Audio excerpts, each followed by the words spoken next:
বিশ্বনবী বলেন, দুনিয়ায় যা দেখো সব আল্লাহর দেওয়া অ্যাসেট, মানে সম্পদ। আর এত অ্যাসেটের ভিড়ে সবচাইতে শ্রেষ্ঠ সম্পদ হচ্ছে নেককার নারী। সুবহানাল্লাহ। ভাইয়েরা বোনের সাথে খারাপ আচরণ করো না, সন্তান মায়ের সাথে খারাপ আচরণ করো না। আমাদের মায়েরা আমাদের asset, they are our priceless asset.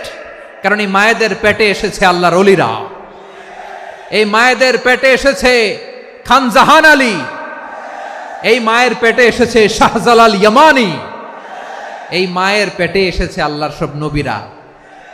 নাকি নবীরা আকাশ থেকে ধপ করে জমিনে নেমে আসছে? মায়ের পেটে আসছে। এই মায়ের পেটগুলো খনি। আমার সম্মানিতা মায়েরা বোনেরা, নিজেকে ইসলাম দিয়ে সাজান, নিজেকে ইসলাম দিয়ে সাজান,